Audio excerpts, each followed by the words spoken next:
آیات مل کر ایک مکمل صورت بناتی ہیں۔ قرآن حکیم میں کل 114 صورتیں ہیں جن کی ترتیب توقیفی ہے۔ نبی علیہ السلام نے بتایا ہے کہ پہلی سورۃ الفاتحہ ہے، دوسری سورۃ البقرہ ہے، تیسری سورہ آل عمران ہے، چوتھی سورہ نساء ہے، پانچویں سورۃ المائدہ ہے، چھٹی جو ہے وہ سورۃ الانعام ہے۔ قرآن حکیم کی آیات مل کر ایک مکمل صورت بناتی ہیں، جس کا کچھ حصہ میں پہلے ڈسکس کر چکا کہ قرآن حکیم میں کم از کم 3 آیات والی ایک صورت ہے۔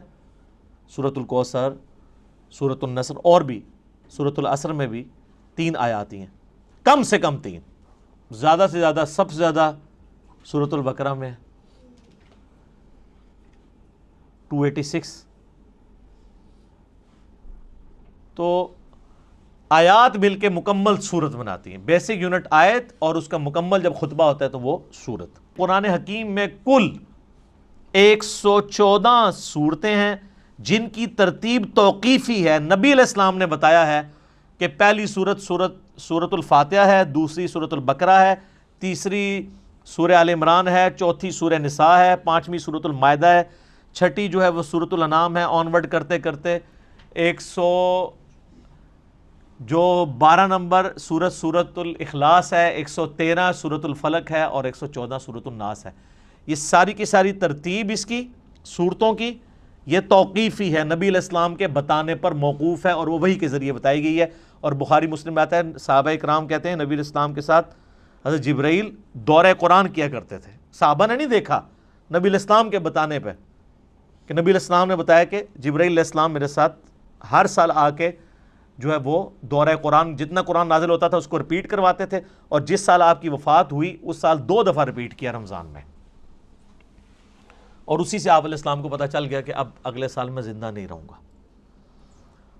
تو نبی علیہ السلام نے اس کی ترتیب کو بھی انشور کیا ہے، وہی ترتیب جو لوح محفوظ میں ہے، جو ہمارے پاس مصحف میں ہے۔ اگرچہ یہ ترتیب نزول نہیں ہے لیکن اللہ کے ڈیوائن علم میں یہی ترتیب ہے، سرکمسٹانسز کے اوپر قرآن نازل ہوا، اور آج جو ہمارے پاس یہ ترتیب ہے یہ نبی علیہ السلام کے بتانے پر موقوف ہے۔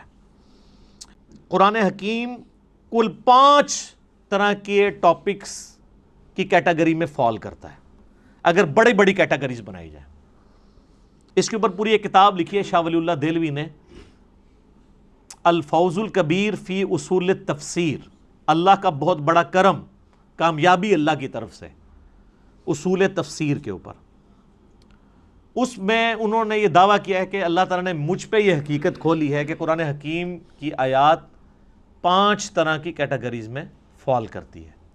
اب یہ اس طرح کی قرآن حکیم میں کئی ایک انویشنز ہیں جو ہمارے پرانے بزرگوں نے نہیں کی ہیں، آج کل کے لوگوں نے کی ہیں۔ جیسا کہ آپ دیکھ رہے ہیں کہ میں نے بتایا بھی تھا کہ قرآن حکیم میں جو سورۃ الحدید ہے وہ جس نمبر کے اوپر آ رہی ہے اٹامک نمبر بھی وہی ہے۔ اب اس پرانے زمانے میں تو اٹامک نمبر نہیں ہوا کرتے تھے، یہ ہر آنے والے زمانے میں، یہ حروف ابجد کے اوپر میرا ایک کلپ دیکھ لیں، اس میں نے ڈیٹیل سے یہ بتائی ہے، تو یہ چیزیں آپ کو نظر آئیں گی۔ وہ ہر زمانے میں جو بندہ قرآن پہ محنت کرے گا اس کے اوپر ٹروتھ ریویل ہوگا۔ قرآن حکیم میں آیات جوڑوں کی شکل میں نازل ہوئیں صورتیں، پرانے بزرگوں سے آپ کو اس طرح کی چیزیں نہیں ملیں گی۔ لیکن یہ حمید الدین فراہی رحمہ اللہ تعالیٰ، جو ڈاکٹر اسرار صاحب کے آپ سمجھ لیں دادا استاد تھے، انہوں نے پہلی دفعہ یہ ٹروتھ ریویل کیا کہ قرآن حکیم کی ہر صورت کا کوئی نہ کوئی جوڑا ہے۔ کچھ تو ہمیں پتہ ہی ہے، سورۃ الفلق، سورہ جو ہے وہ سورہ ناس، یہ مطلب جوڑا ہے دونوں کا، لیکن جو بیچ میں کی صورتیں انہوں نے پھر بتایا کہ واقعی وہ جوڑے ہیں۔ جیسے مرد و عورت کا جوڑا ہوتا ہے اس طرح ریسیپروکل پایا جاتا ہے صورتوں کے اندر۔ سورہ بقرہ اور سورہ آل عمران بھی جوڑا ہے، ایک یہودیوں کو ایڈریس کرتی ہے، دوسری عیسائیوں کو ایڈریس کرتی ہے۔ تو اس طرح کئی ایک صورتیں جو جوڑوں کی فارم میں، یہ ٹروتھ بال میں ریویل ہوا ہے۔ بل یہ الفوز الکبیر فی اصول تفسیر کا اردو ترجمہ بھی آ چکے، آپ پڑھیں۔ 5 کیٹیگریز انہوں نے بیان کی ہیں۔ نمبر 1 علم الاحکام، یعنی قرآن حکیم کی آیات احکام سے ریلیٹڈ ہوں گی، نماز، روزہ، حج، زکوٰۃ، عقائد، یہ ساری چیزیں علم الاحکام میں آتی ہیں۔ نمبر 2 علم المخاصمہ، مخاصمہ کہتے ہیں جھگڑا کرنے کو، علمی جھگڑا، یعنی جو منکرین خدا ہیں یا جیوز اور کرسچنز ہیں ان کے جو لیم ایکسکیوزز ہیں ان کے علمی جوابات دیے گئے ہیں، تو یا آیات اس کے اوپر مشتمل ہوں گی۔ نمبر 3 التذکیر بالموت، موت کو یاد کروا کے کہ تمہیں مر کے کسی کے پاس پہنچنا ہے اور آخرت کی زندگی میں دنیا کی زندگی کا جواب دینا ہے، اس کو کہتے ہیں التذکیر بالموت، نصیحت کرنا موت کو یاد کروا کے۔ اس کے اوپر آیات، اب یہ تو قرآن پاک میں بڑا مین ٹاپک ہے۔ قرآن حکیم کے اگر 2 مین ٹاپک دیکھے جائیں تو عقیدہ توحید اور دوسرا ہے دنیا کی بے ثباتی، دنیا سے بے رغبتی۔ چوتھی کیٹیگری انہوں نے کہا التذکیر بآلاء اللہ، اللہ کی قدرت کی بڑی بڑی نشانیوں کے ذریعے اللہ اپنا تعارف کرواتا ہے۔ جتنے فزیکل فینومینا آف نیچر اس میں ڈسکس ہوئے ہیں، سائنٹیفک فیکٹس ڈسکس ہوئے ہیں، اس کا شاہکار آپ کو سورۃ النحل نظر آئے گی، سورہ روم نظر آئے گی، سورہ الرحمن نظر آئے گی۔ اس میں تو یہ لفظ بھی آ گیا ہے فَبِأَيِّ آلَاءِ رَبِّكُمَا تُكَذِّبَانِ، جس کا ترجمہ اکثر مولویوں نے غلط کیا ہوا ہے، تم اپنے رب کی کون کون سی نعمتوں کو جھٹلاؤ گے؟ حالانکہ نعمت خود عربی کا لفظ ہے، مودودی صاحب نے اس کا ترجمہ صحیح کیا ہے، تم اپنے رب کی قدرت کی کون کون سی نشانیوں کو جھٹلاؤ گے، کیونکہ دوزخ کی آیات کے بعد بھی پھر یہ آیت ریپیٹ ہوتی ہے، تو دوزخ کیا نعمت ہے؟ وہ ترجمہ کرنے والے کو بھی نہیں سمجھ آئی۔ تو اعلیٰ کا مطلب ہوتا ہے قدرت کی بڑی بڑی نشانی، تو دوزخ اللہ کی قدرت کی نشانی تو ہے جس طرح جنت ہے۔ تو مودودی صاحب ہر دفعہ جب آیت آتی ہے نا، یہ والی آیت، تو اس کے سیاق و سباق کے اعتبار سے اس کا ترجمہ کرتے ہیں، کیونکہ عربی بڑی ورسٹائل زبان ہے۔ عربی میں ایک لفظ اگر سیاق و سباق میں آپ مختلف جگہ بیان کریں گے تو وہ اپنا وہ والا مطلب بیان کرے گا۔ اگر میں آپ کو کہوں مسجد الحرام اور کہوں ولد الحرام، زمین آسمان کا فرق ہے۔ حرام دونوں جگہ ہی موجود ہے، مسجد حرام جس کی حرمت ہے، عزت ہے، اور ایک وہ حرام ہے جو ہم حرام کہتے ہیں، زنا حرام، چوری حرام۔ اب یہ حرام ہو رہا ہے، آپ کے حساب سے تو اس کا نام مسجد حلال ہونا چاہیے تھا، حلال مسجد۔ تو اڑی مسجد ادھر منہ کر کے نماز پڑھ دو تو نہ ہی حرام ہے، لیکن حرام عربی والا ہے، حرمت کی جگہ جہاں پہ آپ اللہ کی حدود کو توڑیں گے تو وہ بڑا جرم ہوگا ایز کمپیئر ٹو اور جگہوں کے۔ اس کی حرمت اللہ نے رکھی ہے، عزت رکھی ہے، لفظ ایک ہی ہے لیکن دونوں جگہ مختلف معنی دے رہا ہے۔ تو اس طرح فَبِأَيِّ آلَاءِ رَبِّكُمَا تُكَذِّبَانِ کا ترجمہ بھی مختلف جگہ مختلف آئے گا۔ اور 5ویں کیٹیگری ہے التذکیر بأیام اللہ، اللہ تعالیٰ کے فیصلوں کے بڑے بڑے جو دن ہیں ان کے ذریعے ڈر سنانا، اور یہ بھی قرآن پاک کا بڑا مین مضمون ہے۔ اگلی انبیاء کی جو امتیں ان کا ذکر کر کے اللہ تعالیٰ نے پھر فیصلہ اچھا یہ سارے الفاظ قرآن میں موجود ہیں، فَذَكِّرْهُمْ بِأَيَّامِ اللَّهِ، یہ اللہ تعالیٰ نے حضرت موسیٰ علیہ السلام کو کہا کہ اپنی امت کو ڈراؤ اللہ کے بڑے دنوں سے۔ بڑا دن کون سا جس میں بڑا فیصلہ ہوا؟ 10 محرم کا دن بڑا دن تھا جس میں یہ فیصلہ ہوا کہ فرعون کو ڈبویا جائے گا اور بنی اسرائیل کو نجات دی جائے گی اس کے ظلم سے۔ بخاری مسلم میں آتا ہے نا کہ یہودی اس دن روزہ رکھتے تھے کہ فرعون کو ڈبویا گیا، پھر نبی اسلام نے امت کو حکم دیا کہ تم 9 اور 10 دو روزے رکھو۔